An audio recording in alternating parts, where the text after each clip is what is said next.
Vamos para o compartilhar das Escrituras, irmãos. Abra sua Bíblia. Segunda carta que o apóstolo João escreveu. 2 João, para quem estiver perdido, vá lá em Apocalipse e volta um pouquinho. Segunda carta de João.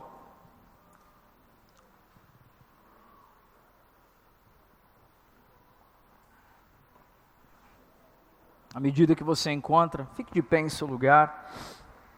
Quantos aqui amam a Escritura, irmãos? Então vamos ler o texto, 2 João. Curioso, é porque a gente está acostumado a dizer, livro tal, capítulo tal, e aqui é 2 João, irmão, é capítulo único. Vamos ler todo o capítulo. Amém, irmãos? A Escritura nos diz assim: o presbítero, à senhora eleita e aos seus filhos, a quem eu amo na verdade, e não somente eu, mas também todos os que conhecem a verdade, por causa da verdade que permanece em nós e conosco estará para sempre. Que a graça e misericórdia e a paz da parte de Deus, Pai, e de Jesus Cristo, Filho do Pai, estejam conosco em verdade e em amor. Fiquei muito alegre por ter encontrado alguns de seus filhos que andam na verdade, de acordo com o mandamento que recebemos do Pai. E agora, Senhora, peço-lhe, não como se escrevesse mandamento novo, mas mesmo que temos tido desde o princípio, que amemos uns aos outros. E o amor é esse, que andemos segundo os mandamentos de Deus. Este mandamento, como vocês ouviram desde o princípio, é que vocês vivam nesse amor. Porque muitos enganadores têm saído mundo afora, os quais não confessam que Jesus Cristo veio em carne. Este é o enganador e o anticristo. Tenham cuidado para que não percam aquilo que temos realizado com esforço, mas recebam plena recompensa. Todo aquele que vai além da doutrina de Cristo e nela não permanece, não tem Deus. O que permanece na doutrina, esse tem tanto o Pai como o Filho. Se alguém for até vocês e não levar essa doutrina, não o recebam em casa, nem lhe deem boas-vindas. Porque aquele que lhe dá boas-vindas se faz cúmplice das suas obras más. Ainda tinha muitas coisas a lhe escrever, mas não quis fazê-lo com papel e tinta, pois espero ir visitá-los e conversaremos pessoalmente, para que a nossa alegria seja completa. Os filhos da sua irmã eleita mandam saudações. Vamos fechar os olhos, irmãos, e vamos falar com o Senhor mais uma vez. Pai, nós queremos dirigir não apenas a nossa voz a Ti, mas direcionar o nosso coração e a nossa mente ao Senhor. Queremos primeiramente reconhecer a autoridade das sagradas Escrituras entre nós. Toda a Escritura é inspirada pelo Senhor e útil para o ensino, para a instrução, para a exortação, para a admoestação, a fim de que possamos, por meio dela, encontrar o conselho do Senhor e nos submeter à Tua vontade, que é agradável, boa e perfeita, e se cumprirá.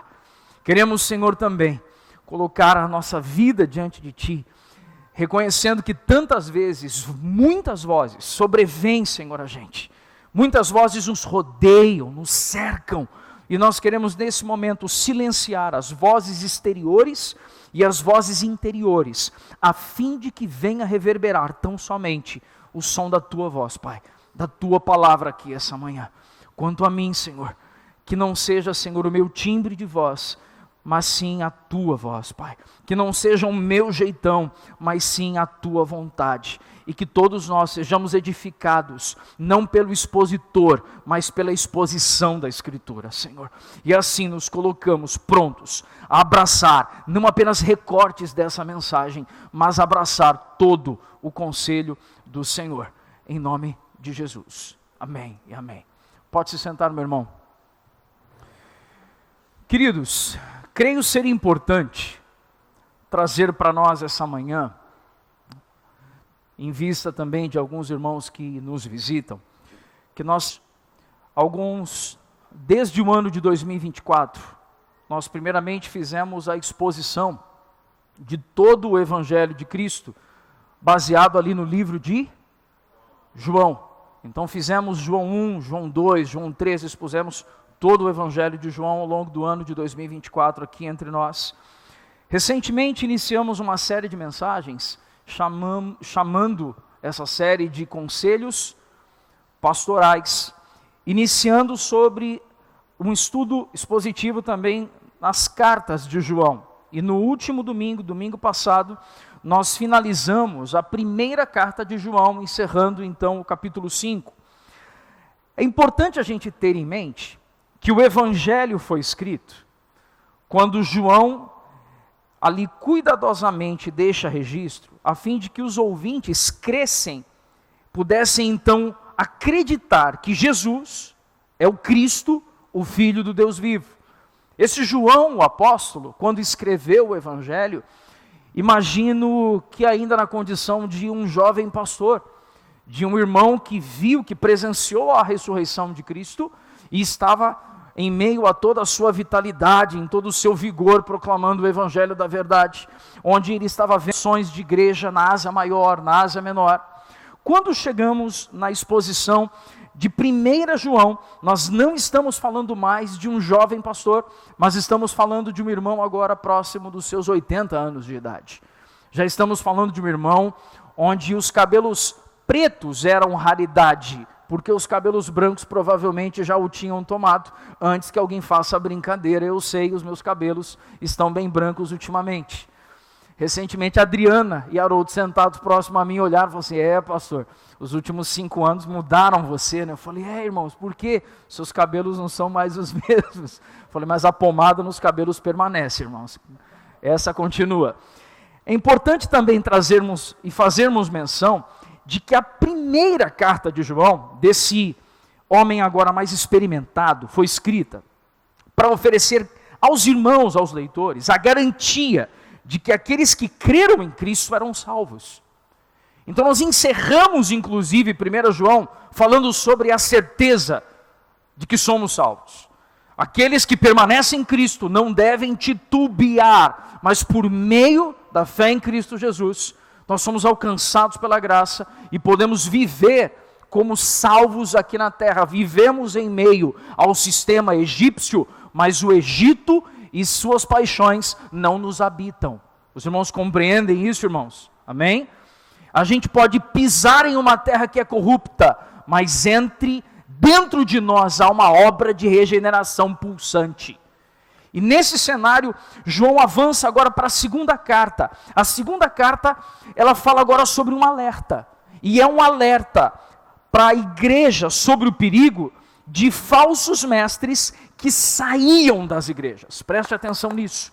A exortação em 2 João é sobre falsos mestres, não que estavam do lado de fora, mas falsos mestres que estavam do lado de dentro e passaram a não mais proclamar a pureza e a simplicidade do Evangelho, mas eles estavam saindo das igrejas e proclamando enganos do lado de fora.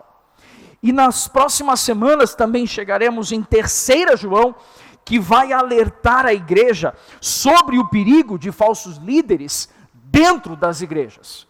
Porque existem os falsos mestres que rompem com a igreja e passam a ir para outros lugares proclamando o engano. Mas ainda há falsos líderes que estão pervertendo e subvertendo a verdade, mas permanecem na igreja, dificultando a vida do amado rebanho de Cristo. Os irmãos estão enxergando o panorama e a distinção entre 2 João e 3 João? Nesse cenário, quando lemos a segunda carta, nós não estamos diante de um teólogo empolgado. O apóstolo João não está ali preocupado com uma teologia pulsante. Ele nem está escrevendo como um pastor distante, trancado em seu gabinete pastoral ali no ar-condicionado.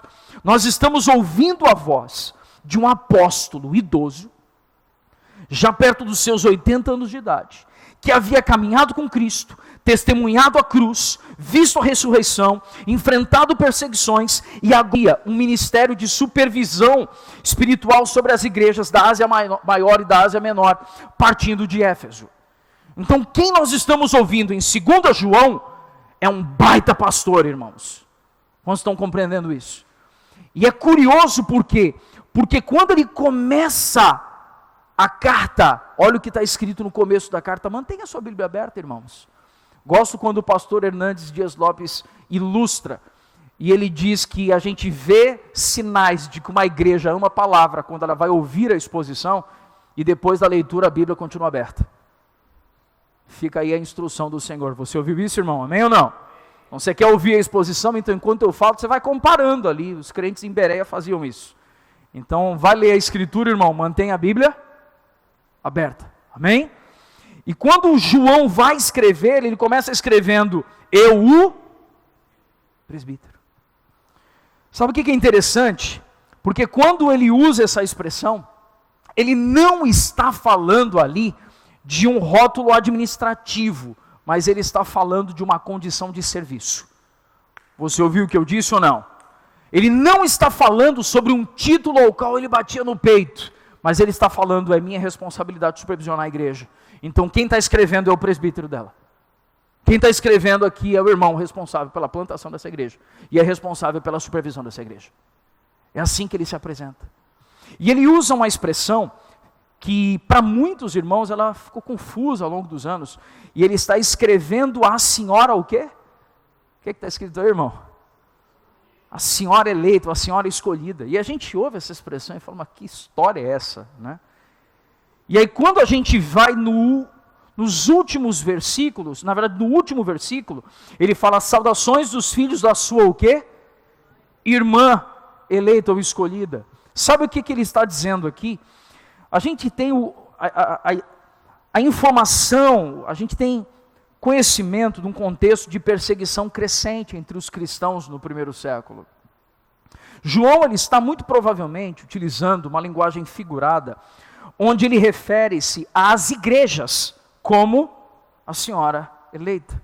Até porque quando nós falamos sobre igreja, a igreja é a noiva de Cristo. Os irmãos entendem isso, amém?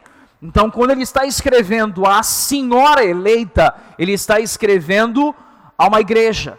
E aos seus filhos, está escrevendo a igreja, bem como aos membros, a membresia dessa igreja local. E quando ele fecha o texto dizendo, a sua irmã eleita envia saudações, ele está dizendo o que, irmãos? Ele está dizendo que a igreja local a qual eu estou aqui agora, estava enviando saudações a vocês, irmãos, dessa outra igreja local. Os irmãos estão compreendendo isso?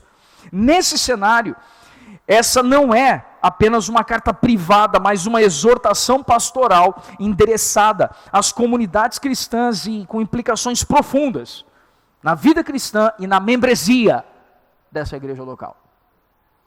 Porque quando nós vemos o início do texto, ele pode dar até a impressão de que é uma carta enviada a uma mulher, num primeiro momento. Mas se você observar, a partir do verso de número 4, ele começa a usar a expressão pluralizada. E a expressão pluralizada não poderia ser aplicada para uma única pessoa. Por isso nós estamos entendendo a irmã eleita e seus filhos como uma igreja local, bem como os seus membros. Quantos estão enxergando até o presente momento? Amém, irmãos? Nesse cenário, o objetivo central dessa carta é muito claro. Ele quer encorajar os cristãos a permanecerem submissos aos mandamentos de Cristo. Preste atenção, pontos-chave desse livro, dessa carta.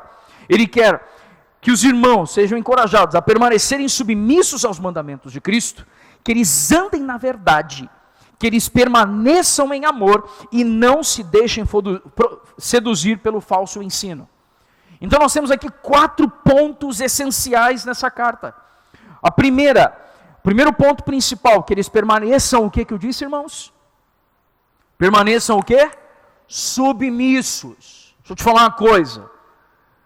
A hipersensibilidade das relações interpessoais esse ano está dificultando a gente tratar a palavra submissão na Escritura. Só que eu e você precisamos nos submeter a isso daqui, ó, a palavra de Cristo. Isso daqui não é uma opinião, irmão. Isso daqui é o conselho do Senhor. Você ouviu isso, irmão?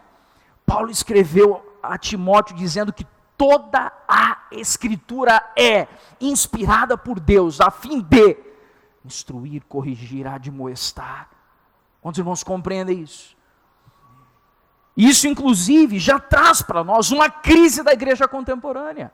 E a crise da igreja contemporânea é se submeter plenamente a toda a Escritura. Também, nessa carta, João está instruindo os irmãos a andarem na verdade e no amor. Perceba que ele não trata somente verdade e não trata somente amor, mas ele faz as duas coisas andarem juntas. Ele também fala sobre não se deixarem seduzir pelo quê, irmão? A Bíblia está aberta, irmãos. Não se permitirem serem levados pelo falso ensino. Especialmente pelos precursores do gnosticismo, ou como diria Augusto Nicodemos, um protognosticismo, uma espécie de princípio do gnosticismo, que se infiltravam nas igrejas por meio de visitas estratégicas, explorando a hospitalidade cristã e a imaturidade de alguns irmãos. E de acordo com algumas reflexões, irmãos, de Wiersbe, eu quero trazer para nós refletirmos, o tom predominante dessa pequena carta, preste atenção nisso, o tom predominante dessa pequena carta é amizade e alegria, mas misturado com preocupação pastoral e advertência firme. João ama profundamente a igreja e exatamente por isso não se cala diante do perigo. Você ouviu o que eu disse? O Wiersbe está aqui escrevendo, um piedoso pastor, um irmão que deixa para nós alguns registros e comentários bíblicos. Ele está dizendo que o tom da carta é a irmã eleita e seus filhos, então há uma alegria em João ao escrever essa carta. Há um tom de amizade, mas o fato de haver alegria e amizade, não há de João preocupações pastorais e uma advertência firme, por quê? Porque quem ama se propõe a interromper um curso de engano. Você ouviu o que eu disse? Quem zela, quem ama, se propõe a dizer não, este caminho é um mau caminho. E é isso que João está fazendo. Você compreende isso? Dos versos 1 ao 3, se você observar o que João está fazendo, nos versículos iniciais ele estabeleceu um fundamento. Qual a palavra que dos versos 1 ao 3 mais se repetiram aí na sua Bíblia? Dá uma lidinha na sua Bíblia, por gentileza. Qual é a palavra que mais se repete dos versos 1 ao 3? A palavra que mais se repete é verdade. Por que a palavra que mais se repete é verdade? Porque eles estavam sendo alvo de falsos mestres que estavam se aproximando da vida da igreja. Nos versículos iniciais, ele estabeleceu o fundamento da carta. Ele afirma que ele ama a igreja na verdade. Ele não apenas fala sobre conhecer a verdade, mas ele fala sobre amar a verdade. E esse amor que ele ensina sobre a vida da igreja, não é um amor circunstancial ou emocional. Deixa-me dizer uma coisa, eu vou revisitar uma fala da exposição de 1 João. Nós não acordamos, irmãos, todos os dias, apaixonados e saindo corações dos olhinhos pelos nossos irmãos da igreja local todos os dias. Pela nossa família biológica, a gente não acorda assim todos os dias. Estou falando uma verdade ou não, queridos? É ou não é verdade? Tem irmão, inclusive, quando você bate o olho, você fala assim, Jesus me ajuda. É ou não é? E isso, irmão, deixa eu te falar uma coisa. Isso faz parte da caminhada cristã. Isso faz parte. Isso é um elemento presente. Isso mortifica a minha carne e a sua carne, irmão. Sabia disso? Sabe, quando a gente fala sobre amor, nós precisamos parar de enxergar amor da forma platônica que o mundo greco-romano nos ensinou. A cultura greco-romana nos ensinou que amor está associado a sentimento. Então, se eu estou sentindo amor pelo irmão, eu amo. Se eu não estou sentindo, morrendo de amor, nossa, eu estou tendo problema de culpa aqui agora, porque eu não estou amando o irmão. Deixa-me dizer uma coisa, o amor de Cristo extrapola os níveis de sentimento, porque o amor de Cristo adentrou o campo da entrega sacrificial. E muitas vezes a gente vai se entregar por irmãos que a gente não morre de amores, mas está desenvolvendo e maturando o amor. Você está compreendendo o que eu estou dizendo aqui ou não, irmão? Nós vamos desenvolver o amor. Nós vamos aperfeiçoar o amor. Nesse sentido, se o amor não é circunstancial ou emocional, ele é enraizado em algo que permanece e que habita nos crentes e que estará conosco para sempre. Irmãos, preste atenção, quando a gente monta a nossa estrutura litúrgica, tanto que nós paramos uma parte do louvor e falamos sobre a queda. A queda arrancou de nós a possibilidade de sozinhos cumprirmos os mandamentos. E qual é o mandamento, irmão? O mandamento: amarás ao Senhor teu Deus sobre todas as coisas e ao teu próximo como a ti mesmo. Um homem caído, vivendo na natureza adâmica, é incapaz de amar a Deus e amar ao próximo como a si mesmo. Por isso nós então anunciamos, logo depois da liturgia, a intervenção divina, a obra da redenção, porque agora por meio de Cristo eu posso retomar o cumprimento dos mandamentos, e que, segundo o próprio apóstolo João, não, os mandamentos de Deus não são pesados. Sabe por que não são pesados? Não é porque a gente dá conta sozinho, eles não são pesados porque há a graça caris para nos sustentar e nos habilitar a fim de que cumpramos o mandamento de Deus. Está compreendendo isso, irmão? E nisso então é que se revela a vida de igreja, é que se revela a vida cristã. A palavra verdade aparece repetidamente nessa saudação, deixando claro que não é um tema periférico, é um epicentro da abordagem de João. Wiersbe diz: verdade aqui significa realidade, em contraste com a aparência, algo absoluto que sustenta tudo o que existe. Sabe o que o Wiersbe está nos dizendo aqui, irmãos? O Wiersbe está deixando claro para nós que nós não devemos ter aparência de quem ama, nós devemos amar. E quem ama revelará como fruto os elementos desse amor. Sabe por que a gente quer ter aparência de que ama?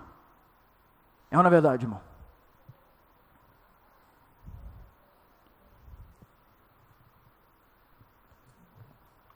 A gente não precisa ter aparência de que ama, irmão. Isso é moralismo, isso é religiosidade nossa.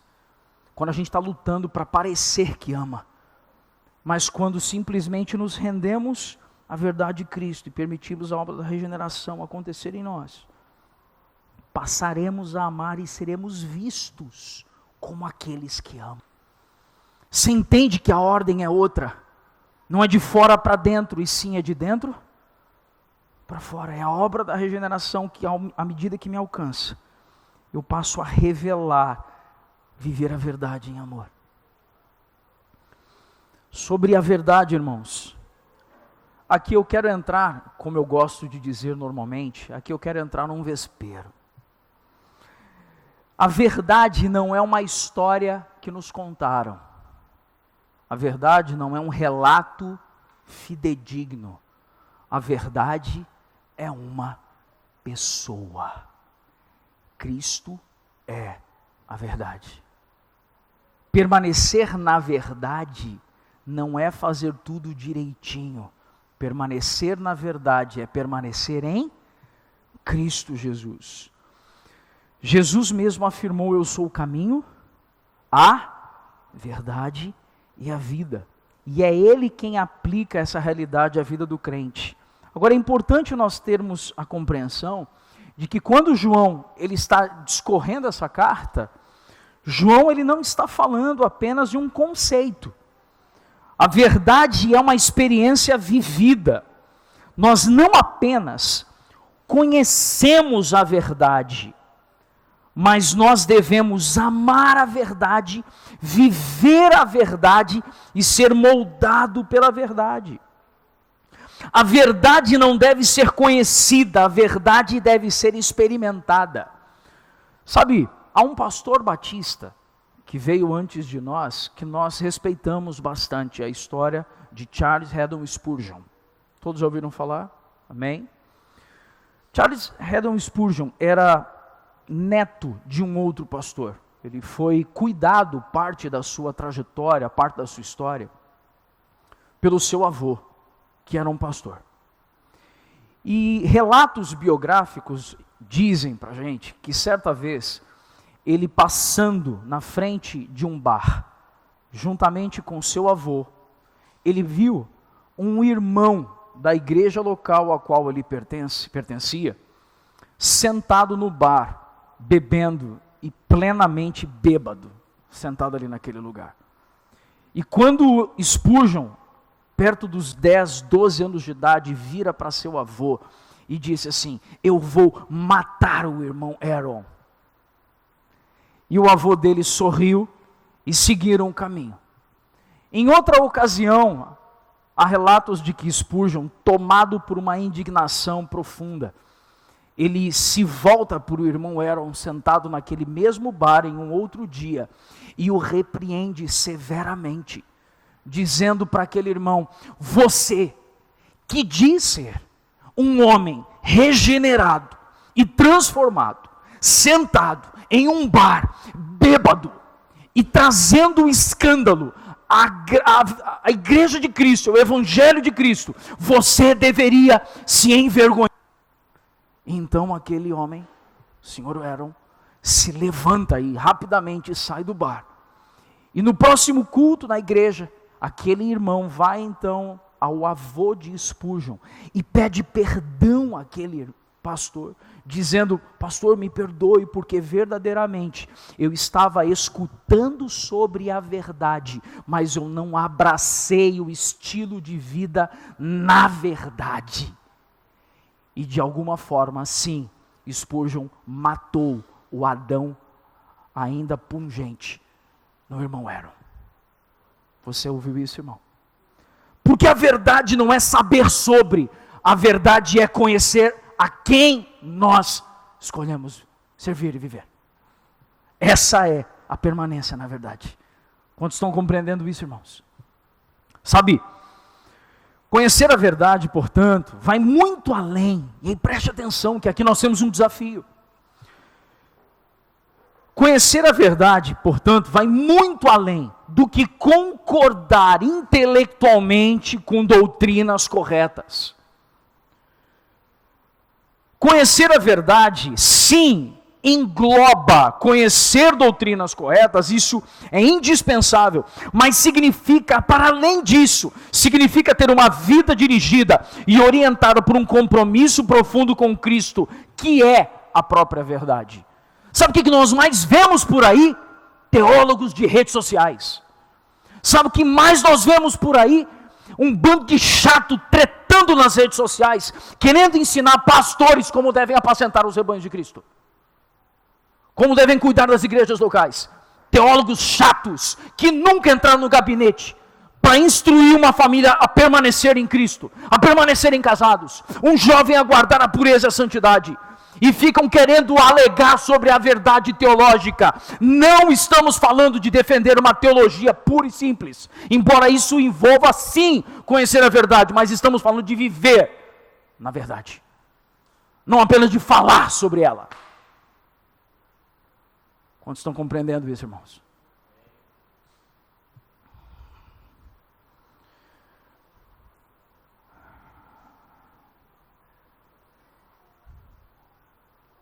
O que é andar na verdade, irmão? Vá no verso 4 ao verso 6 agora. Vamos para o segundo bloco.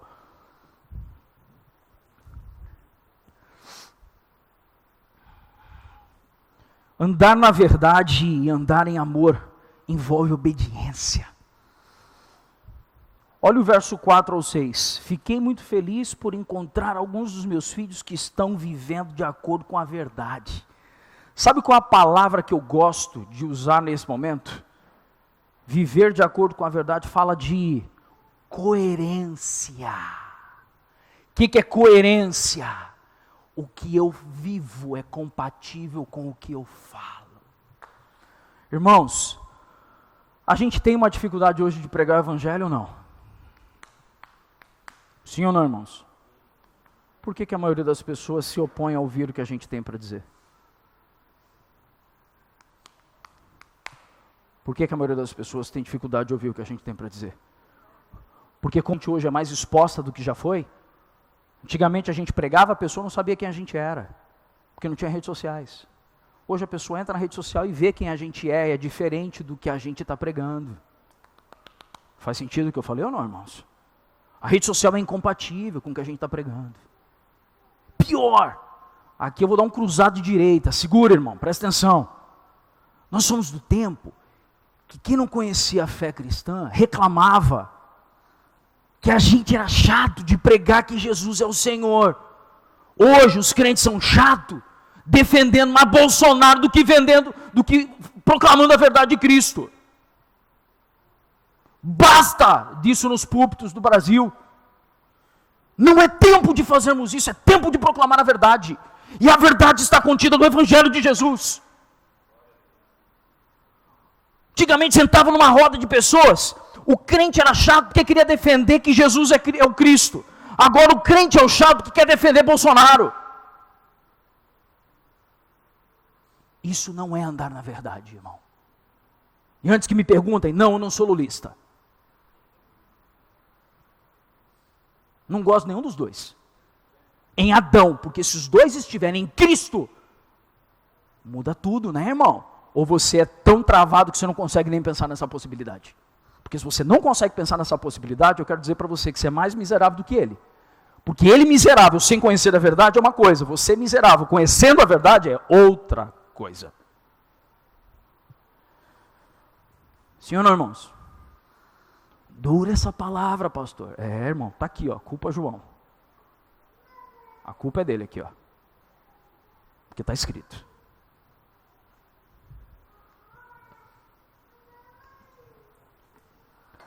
Nos versos 4 ao 6, coerência.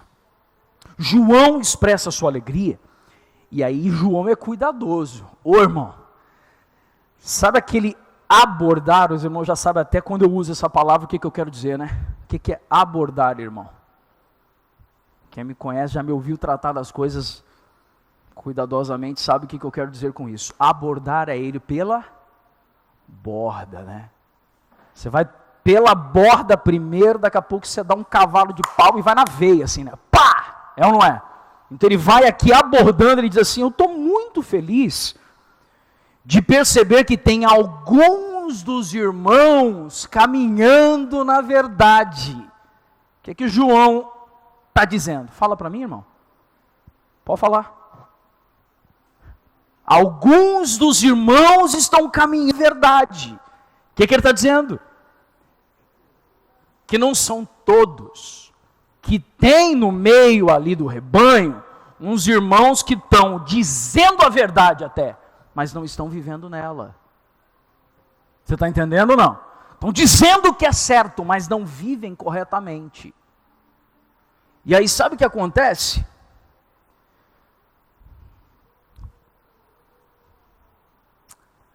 O zelo de João, preste atenção nisso. O zelo de João, segundo Wiersbe, a alegria pastoral não está nos números, a alegria pastoral não está na influência, no prestígio da igreja. Ele não está preocupado se a igreja é grande, se ela é influente e se ela tem fama na cidade. Ele está preocupado se tem vidas moldadas pela verdade e dispostas a viver em obediência. Você ouviu o que eu disse ou não? Ele está querendo saber, tem gente aí querendo viver de modo obediente na verdade? É isso que João está falando. Sabe o que mais que João está trazendo? O apóstolo deixa claro que ele não está trazendo um novo mandamento. O chamado do amar a Deus e amar ao próximo é antigo. No entanto, esse amor não é definido por categorias pastorais. Deixa-me dizer uma coisa importante, irmãos. Quero ler uma citação aqui de um dos irmãos que eu tenho lido bastante nos últimos tempos. Uma reflexão de Wiersbe. É mais fácil, preste atenção nessa citação, é mais fácil estudar a verdade, discuti-la ou até defendê-la do que colocá-la em prática. Você ouviu o que eu disse ou não? É mais fácil o que eu disse? Estudar a verdade, discuti-la, defendê-la do que o quê? Colocá-la em prática. Está aqui o motivo pelo qual eu fico extremamente irritado quando eu vejo discussões sem fim, intermináveis, sobre o campo das ideias que não se desdobram numa vida piedosa. Porque se a nossa teologia não se desdobrar em piedade, eu estou falando sobre a verdade, mas não estou vivendo a verdade que eu estou falando. Vocês estão compreendendo isso? O Wiersbe continua dizendo que às vezes, até mesmo cristãos zelosos acabam desobedecendo a verdade pela maneira como tentam defendê-la. Mas ele acredita tanto naquilo que ele mata pela verdade. É aí que surgiram as cruzadas, irmãos. Matança em favor de defender a verdade. Você está entendendo esse nível de gente de que alega ser detentora da verdade, mas ela não se revela em amor piedoso.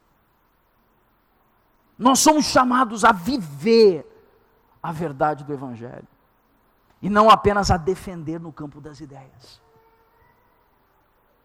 De acordo com reflexões de R.C. Sproul, a obediência não é o custo da graça, mas é uma consequência inevitável. Todo aquele que compreende que é alvo da graça, obediência. Você ouviu o que eu disse ou não? Eu não preciso obedecer para receber a graça, mas por ter recebido a graça de Cristo, uma resposta daquele que está sendo regenerado é obediência. Augusto Nicodemos, pastor presbiteriano, costuma dizer que o amor cristão sem verdade degenera em permissividade, enquanto verdade sem amor se transforma em legalismo.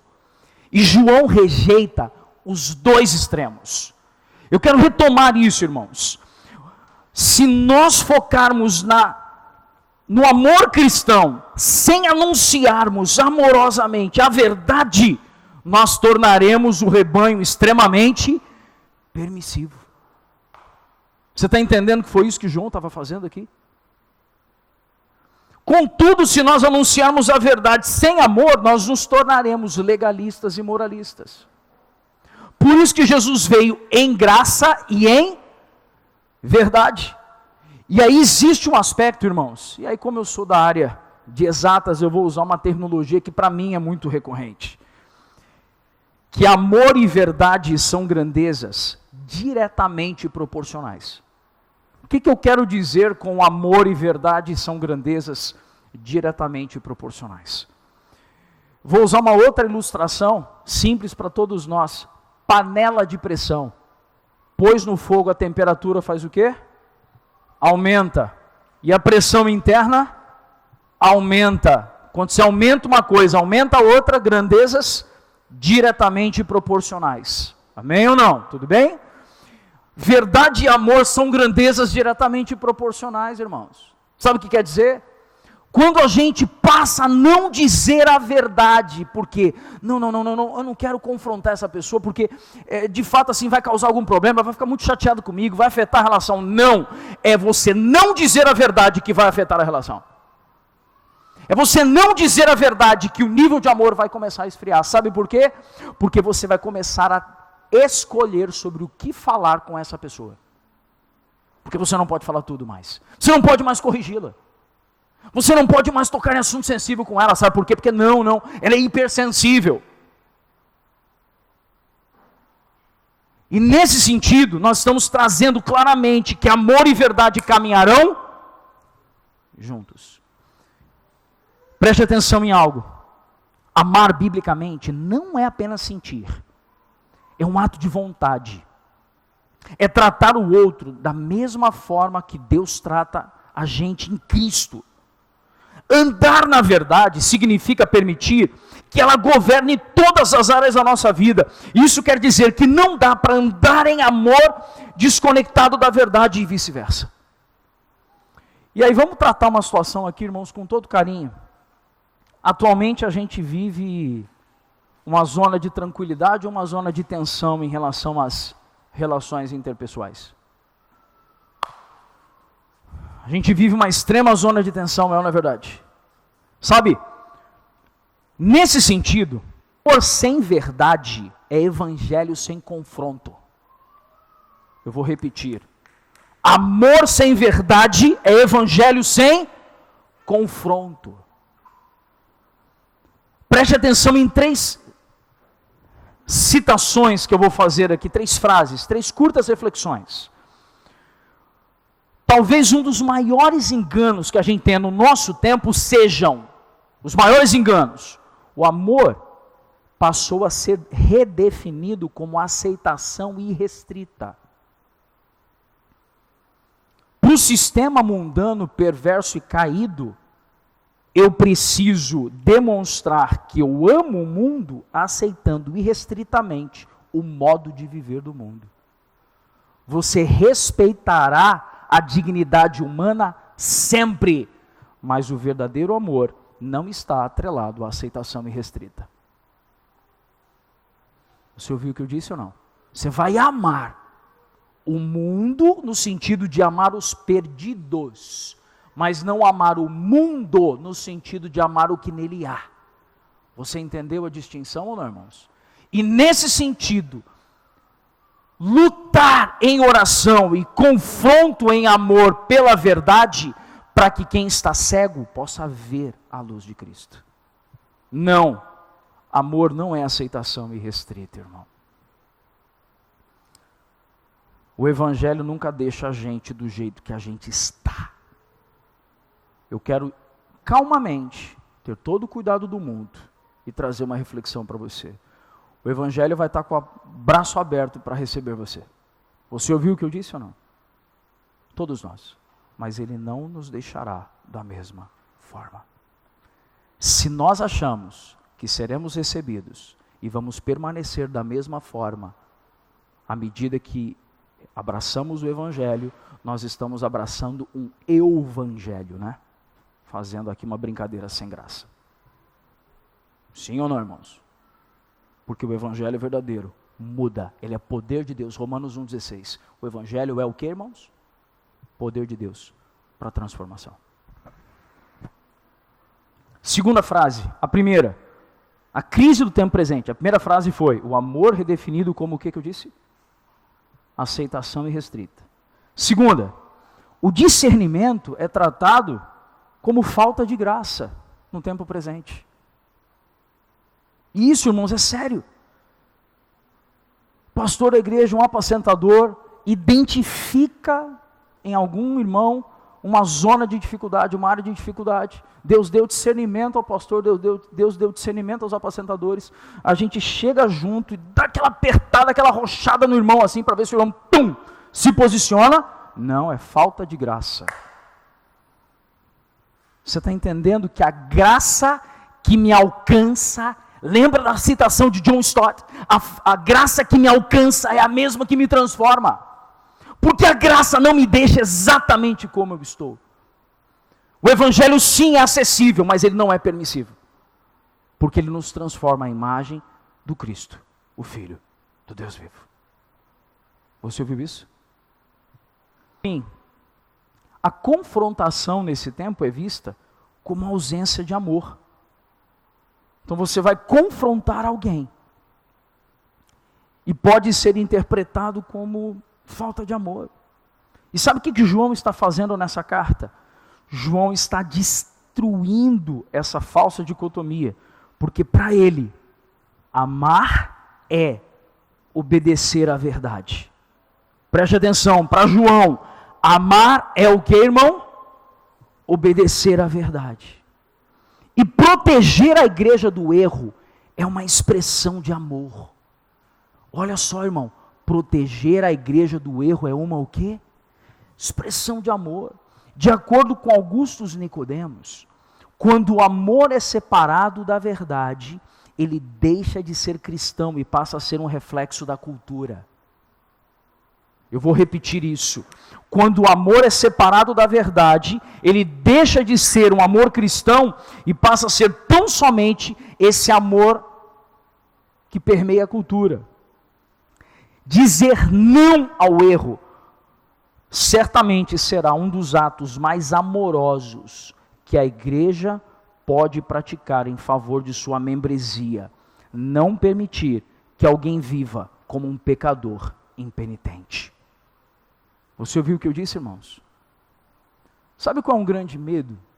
Que toda igreja acaba, em algum momento, tangenciando. E eu gosto de relembrar o livro 9 Marcas de uma Igreja Saudável, do pastor americano Mark Dever, a Igreja Batista de Capitol Hill, nos Estados Unidos, que é o capítulo sobre membresia e disciplina eclesiástica. A maior parte de amigos, pastores e igrejas sofrem comigo o mesmo medo. Qual medo? E a gente tem esse medo, tá, irmãos? O pastor Everson aqui, um amigo de ministério, sabe, nós partilhamos de um medo. Sabe qual é o medo? A gente apertar demais e as pessoas se afastarem. Só que nesse sentido, nós não podemos baixar o discurso de que o evangelho vai sim afetar a sua forma de viver, o seu modo de pensar, o seu modo de agir. Nós não podemos ceder a questão apenas de convívio social, de permissividade social, sonegando a verdade do evangelho. Sabe, para que nós possamos orar aqui, agradecer por esse tempo de compartilhar, viver à luz da verdade, segundo João, é andar em amor obediente. Preste atenção aqui, ó. É andar em amor o quê? Só que a palavra obediência, irmão, ela não desce bem aqui, ó. Ela não desce bem. Para crianças isso funciona mais. Para adultos, dizer, você tem que ser obediente. Eu não estou dizendo ser obediente a quem fala no microfone, a autoridade é da escritura, não é da exposição, não é do expositor. Mas ser obediente, sim, a um livro. A autoridade do Cristo que está aqui. Como a gente tem dificuldade de aceitar isso, irmão? Sabe o que a gente está fazendo? E a sociedade presente está fazendo, está torcendo a verdade. 1 Timóteo capítulo 3, Paulo escreveu isso dizendo que no final dos tempos os homens seriam o quê? Arrogantes. Sabe o que é arrogante, irmão? Você sabe o que é arrogante? Norma culta da língua portuguesa, o prefixo a, muitas vezes é usado como prefixo de negação. Arrogante fala daquele que não recebe a voz de alguém que está rogando. O arrogante é aquele que não está ouvindo o rogar do outro. A autoridade pastoral não é para dominar o rebanho, mas é para rogar. Façam o que está escrito, por favor. Mas no final dos tempos, os homens seriam arrogantes. Então não adianta o pastor estar aqui rogando, porque ele não aceita. O coração é fechado, sabe? Amantes de si mesmos. Não amariam o que, irmãos? Não amariam a sã doutrina. Seriam jactanciosos, soberbos. E teriam, aí tem uma expressão que é difícil, irmão. Como a gente tem dificuldade de aceitar isso. E teriam o quê? Comichão nos ouvidos. O que é comichão nos ouvidos? Alguém pode me dizer?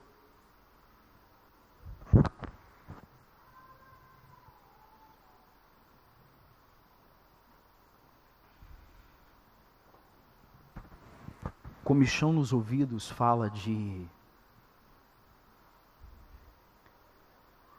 Tem tantas vozes misturadas que eu acabo sendo seletivo naquilo que eu acho que eu devo ouvir. Aí a Escritura está sendo exposta por inteiro. Mas a gente faz o que, irmãos? A gente seleciona aquilo que é aplicável para... Não, isso aqui não se aplica para mim.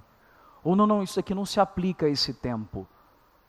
Irmão, antigamente alguém roubava para cortar a mão. Eu estou mandando alguém cortar a mão de alguém aqui ou não? Estou mandando alguém cortar a mão de alguém aqui ou não? Estou não, irmão. Então isso daqui é para o seu tempo, sim. Aí sabe o que acontece? Sabe por que João estava escrevendo? E agora é curioso, né? Porque 1 João, ele veio numa crescente, falando sobre alguns assuntos. Fala sobre luz e trevas, filhos de Deus, filhos do diabo. Ele vai apertando o discurso. Quando ele chega aqui, ele fala assim: vocês têm que ser apegados à verdade. Vocês têm que ser apegados ao que, irmãos? E a verdade mais alguma coisa é igual a mentira. E a verdade menos alguma coisa também é igual a mentira. E aí, o próximo trecho, João está dizendo, porque tem alguns falsos líderes que estão indo para além da Escritura. E isso será para a cena dos próximos capítulos, na próxima semana. Onde nós vamos falar sobre como tratarmos com falsos líderes. Como que vocês também vão cooperar como igreja em ajudar esse irmão aqui a não se tornar um falso líder. Porque isso envolve a responsabilidade da igreja também, sabia? Mas há aqueles que só veem líderes como falsos, mas também não enxergam muita falsidade em seu próprio coração e seu estilo de vida. E aí é nosso papel pastoral admoestar e instruir em amor. Só que o amor nem sempre virá, irmão, com uma caixinha de bombom e um botãozinho de rosa para você. O amor muitas vezes virá como uma biblada, irmão. Sinta o peso da Escritura. Entendeu? Sabia disso, irmão? Tem irmãos entre nós, claro que eu não cito isso, os irmãos sabem disso, mas tem irmãos entre nós que estavam vivendo de um jeito, de repente eu chamei na responsa e pá! Aí sabe o que acontece? O irmão, tum! Transformado, mudou de atitude, mudou de posicionamento, mudou de forma de enxergar, de pensar. Aí sabe o que acontece? Tem gente que toma uma, e sabe o que acontece? A liderança da igreja. Irmão, abrace a verdade. Abrace a verdade. O maior sinal de que alguém ama você é a capacidade de anunciar a verdade para você. Quantos estão enxergando isso, irmãos? Amém? Vamos falar.